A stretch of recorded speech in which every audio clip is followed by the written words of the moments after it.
Hello and welcome to A Wealthy Life. This week I'm going to be sharing with you some myth-busting ideas. First, that setting a goal will automatically lead to success. And second, that sharing your goal will lead to failure. Neither of those are true.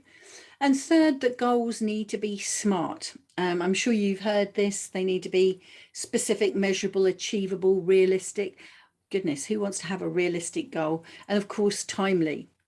What they really need is to be firm. And I'm going to explain what FIRM stands. I worked so hard at trying to find some letters to create a word that had a sort of a meaning, but we'll go with this and see how this works for you. I hated school. I'm sure you've picked that up already from these podcasts. From being bullied, I think at secondary school, after my first year at secondary school, by the time I got into the second year at secondary school, I'd fallen out with the girls. I was in a convent school, so that basically meant the entire class. Whatever. Does it matter? No, not really. I just don't think that they liked me because I was different, and that's all I'm going to go with. I feel that I've always been a quick thinker, both logical and creative. I was easily frustrated and bored with chalk and talk methods of teaching. I wanted to ask questions, and I remember one school report coming home actually scolding me from asking too many questions. Can you imagine that actually school used to be not about asking questions? Surely that's really all education and learning should be about, how to ask questions and how to ask better questions. But let's not go there, otherwise I should get myself all in a tizzy and we'll spend the entire episode talking about that. But once I became a university student, and later when I became a university lecturer, then my passion for learning was reignited. There were still certain frustrations, and I wandered a bit on my own path of learning, and I've done things like study neuro-linguistic programming and action learning, and I've come to learn a lot about learning styles and how much the mindset plays in that role. And I think that's probably that period where I went from a degree to a master's, and from a master's as a university lecturer, I took a qualification as a higher education diploma in learning, something like that, where I was really starting to learn about how learning works. But really, it was when I learned about NLP, which is neuro-linguistic programming, and how our heads are just a bundle of thoughts. And if you manage your thoughts, you can manage your success. And I think, as I just linked back to the last episode, that's another role of the 333 alarm. And if you don't know what that is, go back and listen to the last episode, which is about wealthy versus rich. And in there, I share how to set the 333 alarm. And that alarm for me is that constant reminder that I'm the one in charge of my own thoughts, and I'm the one in charge of my own learning and my own future. But alongside this, I loved maths, and not everybody is a maths genius. And that's because it's not necessary really to be a maths genius. It's also not realizing the correlation between maths and money. And I do think that if we told our children that basically learning maths would enable you to count your pocket money or earn more pocket money, then they would be a bit clued up. Because if you are going to learn something and you know the purpose of learning it, and you understand the reason why learning this thing is important, don't you learn it better? You know, we all learn to drive because we understand that by learning to drive, we will be able to drive a car and we would have independence. But who told you that understanding maths would mean that you would be able to shape your life in the way that you wanted? No one. And for some, because of this lack of a link between money and maths, and a lack of maybe a natural ability at maths, it's become an almost insurmountable pile of baggage that school left them with. and that has also laid on the top of this judgments about intelligence and abilities. And I'm trying not to use the word "your," because if you've got an issue with maths, it's probably because people told you things about you, I believe erroneously, without even meeting you. They maybe judged you based on your ability to cope with maths. And maybe it's not your ability to cope with maths, but your ability to see the point of maths. The point is, whatever anybody said to you about whether you're clever, whether you're not clever, whether you're able, not able, good at maths, not good at maths, it's just not important. Our education system needs to evolve, and we who've already been through the education system need to drop off all of those labels that may or may not serve us now moving forward. So, oh, yet again, I've wandered down a bashing school, and really we're supposed to be talking about goals and falling in love with a spreadsheet, but it does link, because there are people who hate Excel, or if you're a Mac user, numbers, hate the idea of having to calculate their spending or work out whether buying 2 bags or 3 bags of oranges makes sense because of this baggage around maths. But actually maths is a tool, and maths is involved in a spreadsheet. And if you are hung up on hating maths, then you're going to be hung up on not wanting to use a spreadsheet. And I really want you to love a spreadsheet by the end of this podcast. Why? Because in traditional goal setting, you're told to be specific. And that's fine. But what people do when they're specific is they add numbers to something. So for example, I want to lose 16 pounds in weight. So it's a number. So now I've been specific. I want to lose weight, or I want to lose 16 pounds in weight. And of course, by the time you get to the other end of SMART, you're going to say by when. Fine. But have you understood the impact of those numbers or where they come from? So I remember one of my mentees a few years back who set the goal to be a millionaire by the time he was 25. And I made him do the maths on a spreadsheet, and we went through to it together. And it proved that actually he could become a millionaire through his very specific property strategy on paper. We were only on paper. But the issue was he couldn't be a millionaire by the time he was 25. It was going to take him until he was 31.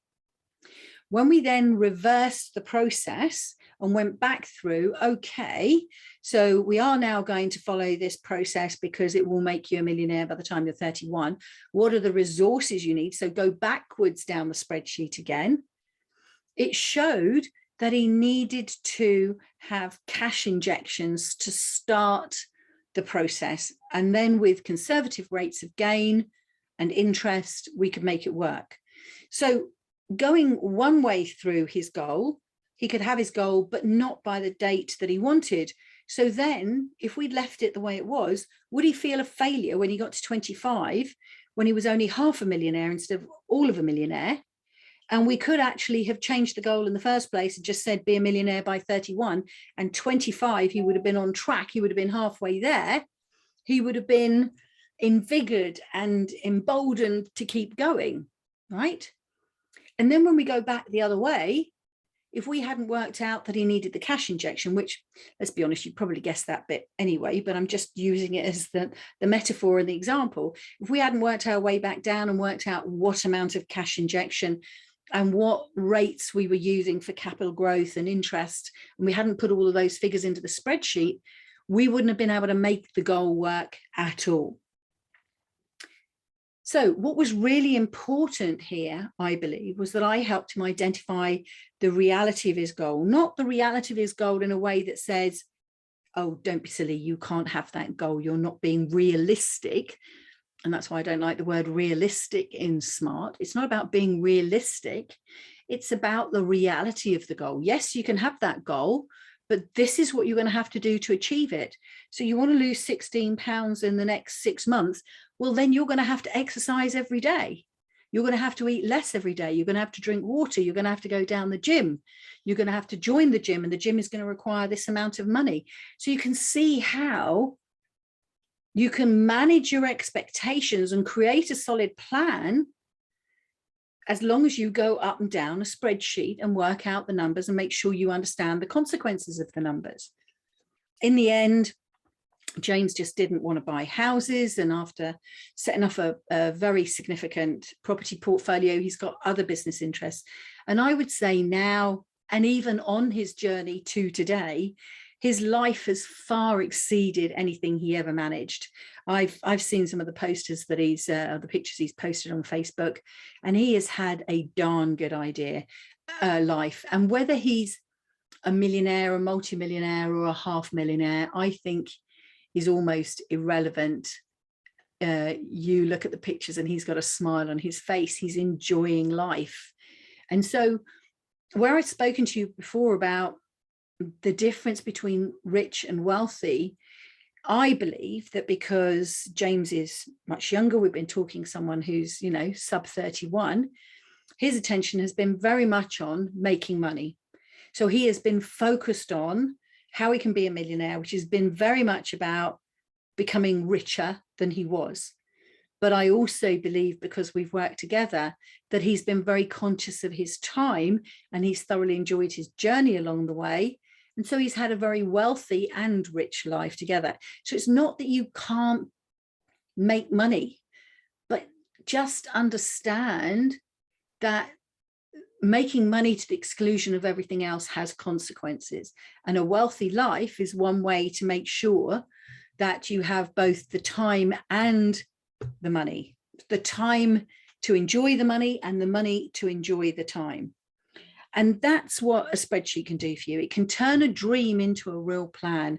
Your spreadsheet can make your goals more focused, because the process forces you to write your goals out in a very logical step.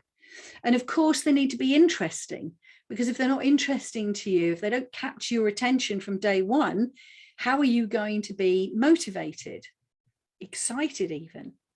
And then there's realism. Now, this isn't realistic, this is realism.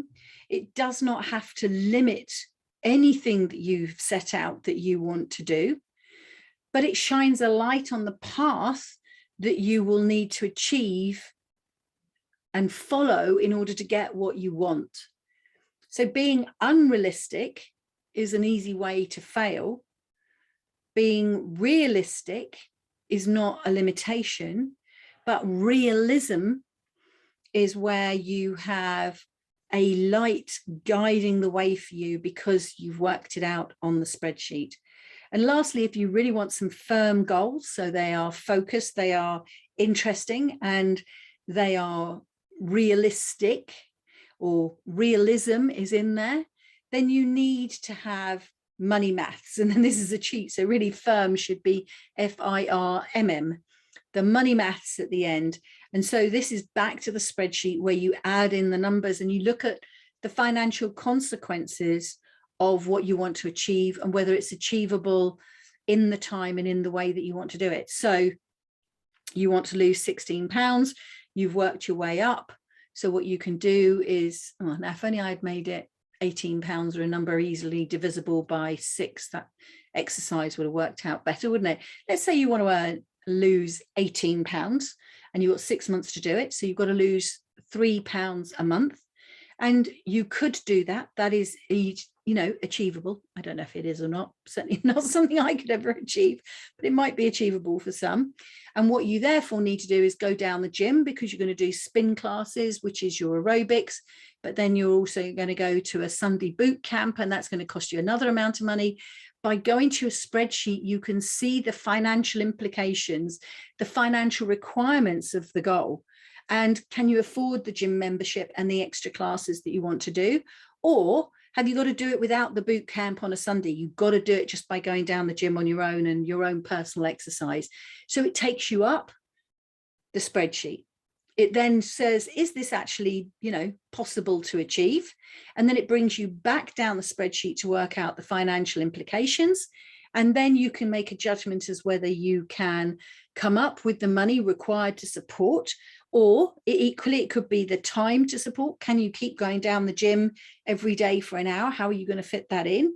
Or it could be about your knowledge or your contacts, and it takes you up and down the spreadsheet, making sure that it makes sense, as opposed to what I feel is almost a passive list that you would tend to write in a book or in a Word document if you just followed SMART goals. So that's, if you like, my little pushback at SMART goals. One of the first things I do when I speak to anyone, from my bespoke clients to those people that I have mini strategy sessions with, is we speak about the numbers. What do you have in your life now? What is your life like? What life do you want to have? What do you earn? What do you spend? And then using those 5 principles of a wealthy life that I've mentioned before, I'm able to see the answer. I'm able to see that firm path through. The maths for me is clear. The addition, the subtraction, the opportunities to multiply are all guides that I can then share back with you to help you achieve those goals much easier. So what's wrong with a SMART goal? They are realistic. Yes, we agree. Isn't specific and measurable really another word for focused and a spreadsheet that I talk about in mine? Maybe. But I feel what's really missing is the actual use of an actual spreadsheet as a vehicle in which to capture the information. That's what I think is really important here. Don't write your goals anymore in a Word document. Write them into an Excel spreadsheet, because when you use a Word document or paper, I don't feel that you're ever really tapping into the logical side of your brain that goes along with the creative and inspiring of what you want to achieve. You're just doing the creative and the inspiring. And that would be all right if you are a very, I don't know, committed person who not only writes their goals. So I sit down, I do all the brainstorming, I write all my goals, I've created it all in a Word document, woohoo. And then I just, make a cup of tea maybe, and then come back to the goals and then work out how. Because I think that's the bit where goals fall down. Yes, great, you thought of the goals that you want, you've written them down, but do you ever go back to them? Do you monitor them? Do you work on them? Have you worked out how to achieve them? If you've done this in a spreadsheet, you can't help but do that. You can be both the creative and the strategic thinker at the same time, but also the ops department. So you're looking at the implementation as well as the creative and strategic thinking. And mindset is always a crucial factor in your success, full stop. To paraphrase Henry Ford, if you think you can, or if you think you can't, you probably will. So whether you think you can, if you think you can, you will. If you think you can't, you won't. So it doesn't really matter what you think. Your thinking will lead to your outcome. So if you get into a spreadsheet and tap into the logical alongside the creative and the strategic, in a way, you're able to manage your mindset better. And a money mindset is actually a very specific key to success. It's not just about positive thinking. It's a deeper belief system. It's embedded in when you were 5 to 12, when you were back there at primary school, and how did primary school set you up for the success or the frustration that you maybe experienced your whole life. This is a way that you can overcome that you can change this now. And the irony of all of this is that school is actually a numbers game. It's about us getting as many pupils through the system as possible while scoring the highest grades you possibly can. It's not about making time for learning. It's a time when you need to be tough. If you had a question, too bad. If a metaphor or another way of explaining something would have opened a door for you and great, opened your mind to something, too bad, because we're on a mission to get these lessons done. We're on a mission to just work our way through this. And that is all, I couldn't bear being a teacher, talking maths all the time. My teacher, well, like every teacher, stood at the front of the room, talking about maths, and they're almost, especially one of them, and I really did like her. I just remember her as having short dark hair, and she was so energetic and really probably very passionate about numbers, and she talked quickly, and she just yacked away at the board, telling us whatever she was telling with us and writing all the notes and then moving on to the next thing. And I needed time to work it out for myself. I needed you to give me the concept, and I needed to do it for myself. Maths for me was a very much a practical learning experience. So what I did was I worked out that we were using a book, the book that we were using in class, and she was literally following the book, and she needed to do a chapter a week. So I cottoned on quite quickly that if I sat down one weekend and put some extra time in, I could get ahead of her in the book.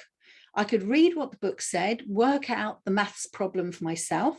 If I'd understood it, great. If I hadn't understood it, then I made a mark in the book to let me know to pay attention. Then I sat in the class, I looked at my chapter that she was going to go through this week. Had I understood it correct, let her talk for 2 hours of maths lessons, check where she was in the book again. And then when we did the second 2 hours of maths lessons, I always knew there was a test at the end. So at the end, we did the test. I marked myself. I'd done well on that chapter. I turned that over, and then I didn't need to pay attention to her again until the end of the following week when we had another test, and I could just check whether I'd understood it on my own. And if I'd got a question on a chapter, I waited till she got to that chapter, asked her the question, and then rushed ahead in the gap between the two lessons, refinished the questions that I couldn't finish, and then waited till the test at the end to check on me. So I was like learning on my own as opposed to going along with the class. What I then did in the class while she was busy doing everything is all my homework for all the other lessons. So I used to get all my English homework or my French homework done in the maths class, because I'd spent my evenings getting ahead of her because I loved maths and I was getting ahead in the book. So I feel that school was never about asking you, what did you want to learn, or how did you want to learn, or even, did you understand this and can I explain this in another way? It was just about, are you clever? Did you get it or not? And that's not helpful. That experience now will have shaped how you think about yourself, about whether you think you're clever, whether you think you're academic or otherwise. And none of that is true. All school said to you is whether you were good at learning in a specific environment, and then could you demonstrate your knowledge in a way that was called an exam. And you could have been great at a topic, not just maths, but any topic, but just not good at exams. And therefore the exam pressure could be the thing that caused you to not be able to demonstrate your knowledge in a way that school wanted you to do. And I think real smarts come from your ability to manage your personal income, from successfully running a business, because you understand that supply costs plus a margin equals turnover. And when you take your expenses away from that, then you've got profit. You know, your goals need to work with, enhance your money mindset, because without that, your plans are going to be harder to achieve. And just to finish off this school slamming tirade yet again, sorry about this if you love school or you had a wonderful time. I just want to say that you can write your goals at any time of the year. And whatever time of the year you're listening to this podcast now, why don't you finish this podcast and then sit down and rework your goals for yourself? Start them on a spreadsheet. List them, column 1, then column 2, and then or row 1, row 2, row 3. And in the different columns, what you'll do is you'll write your goal in column A, and in column B, you'll put the date when you want to complete that goal or have completed that goal. And C, you'll break the goal down into your constituent parts and just write each goal out horizontally as you would in a Word document, but in an Excel spreadsheet. And then depending on what your goals are, and this is where it's going to be very difficult for me to exactly tell you how to do it, but if you want to get in touch, I'll have a go and help you in a call. depending on what your goals are, how you're going to break them down into the constituent parts and what the important numbers are going to be. As I said to you, is it about having the money to pay for the gym membership and the extra classes on a Sunday, or is it about having the time to go to the gym in the first place? What is the resource that's most important for you for the achievement of this goal? So in the second episode, I asked you about how clear you were about the money coming into your household. And I asked you the question, what if you didn't have to work another day in your life just to pay the bills?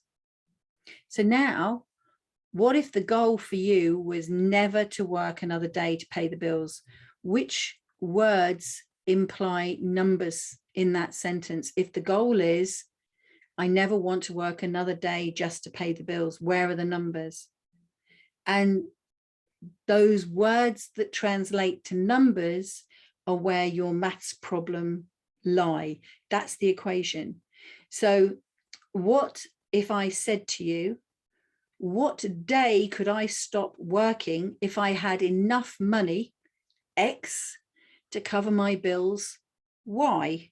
You remember X and Y from school. Don't freak out. I'm just using this to show you how it's a maths problem. So the English is, what day could I stop working if I had enough money to cover my bills? The maths problem is X and Y. So let's start with the word bills. Bills have a meaning. Now, this is a collective term that needs breaking down. So you can open up a spreadsheet or use the Wealthy Resources spreadsheet that I've shared in earlier episodes, and you can list your bills. And once you've listed your bills, you know the value of the word bills. You know the value of Y. So if we then turn the word work into something, this means income generation, income coming into the house. And there are many ways that this word could be answered, but let's just start by using employed wages as an easy way for us to just continue this conversation. We've now got a second value. So the first thing is, do your wages equal your bills? So at the moment, does X equal Y? And if they do, good. Do wages equal more than your bills? So is X greater than Y? That's even better, of course, because that means you've got spare. Are wages less than bills? And if that's the case, then the first thing you've got to do is tackle that challenge. Before you can resolve anything else, you've got to resolve that maths problem. In short, spend less or earn more. And I'm not being flippant, but you cannot sustain a maths problem where X income is less than Y bills, because that's insanity. So let's just take the optimum position for a minute. You have more than enough money to cover the bills. Your X is greater than your Y. Now your challenge, which is really the essence of the sentence, and remember the sentence is, what day could I stop working if I had enough money to cover my bills? So let's get to that point. How can you stop working, earning wages, but still pay the bills? So now what we need to do is replace wages, your X, with something else. And we're going to maybe replace that with the word investment. Investment is another complex word. What does the word investment mean? And I'm not going to explain to you whether it's property or something else or rates of returns or anything else. It's just a concept at the moment. I need investment to be more than or equal bills, or more than or equal wages, however you want to look at it, because it's the same thing. So either investments is going to replace wages, but either way, wages and investments need to be more than bills. Investments is a little subroutine, something that works on the side to the main equation. So cash flow is like wages. Cash flow does not require much time. I'm telling you that because we're going to pick a cash flow that doesn't. And cash flow is the result of the investment subroutine. So investments is your subroutine and cash flow is the output. So surplus wages, those not needed to pay the bill. So when Y is taken away from X, the number that is left is multiplied by interest, whatever that is, whatever you're doing. And after the expenses, you get something called cash flow, which is the profit. So now what you can do is you can replace one equation with another. Wages were more than or equal to bills. And now cash flow, the result of your investments, are going to be more than or equal to bills. And because we've picked a way of making cash flow through our choice of investment that doesn't require a lot of your time, you're in a position where you don't have to work because your cash flow is more than your bills, doesn't require a lot of your time, and now you no longer need wages. Right, pause. This is just a metaphor and an example. I'm not saying give up work. I'm not saying only as soon as your cash flow equals your bills stop, because there are other things. I'm just trying to show you how, when you use a spreadsheet, you can write it down in your column. You can then start to look at the words that have a numerical meaning, and you can start to break them down.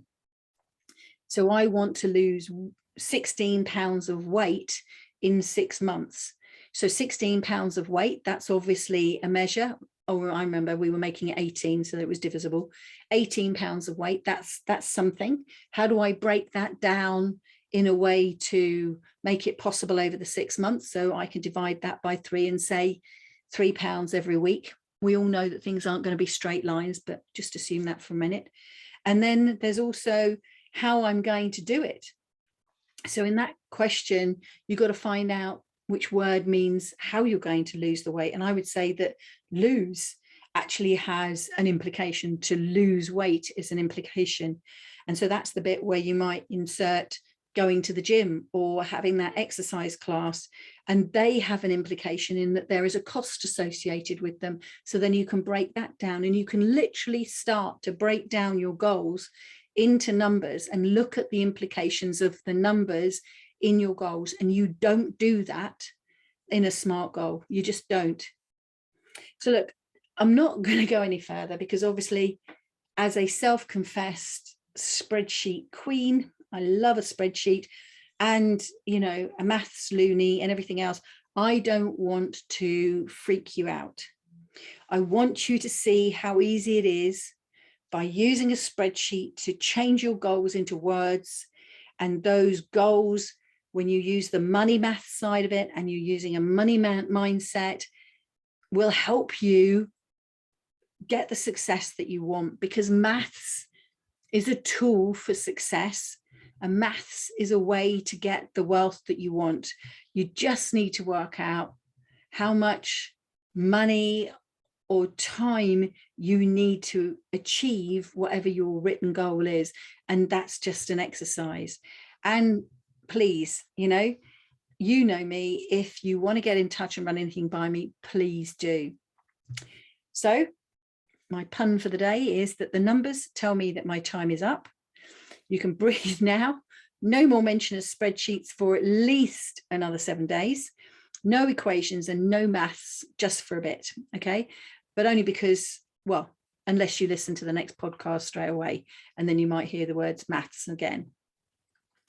I want you to gain a really, really powerful, important, crucial, life-altering insight here about money and maths.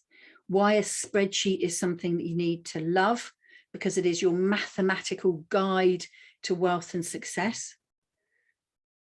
And the best thing is that anyone can use the equation that I shared with you. Everyone will get a different answer.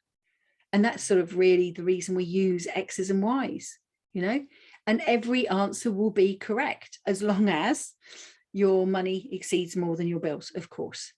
There's no wrong answers, just the opportunity to understand what the numbers mean to you so that you can create a wealthy life that you want to live.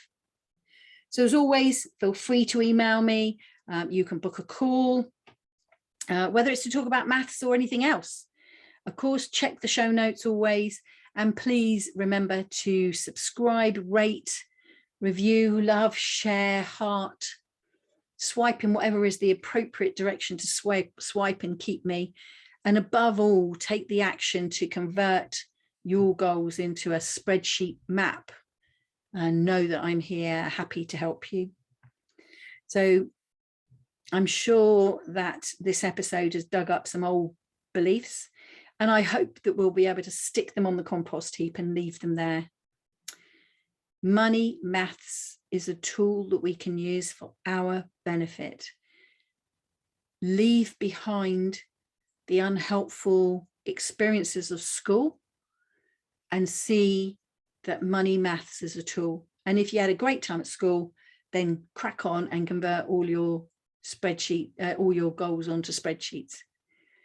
A money mindset is a key to success. And I'm going to help you through these podcasts, if you keep listening to them, to develop your money mindset, to rethink your relationship with money, and along the way, rethink your relationship with maths.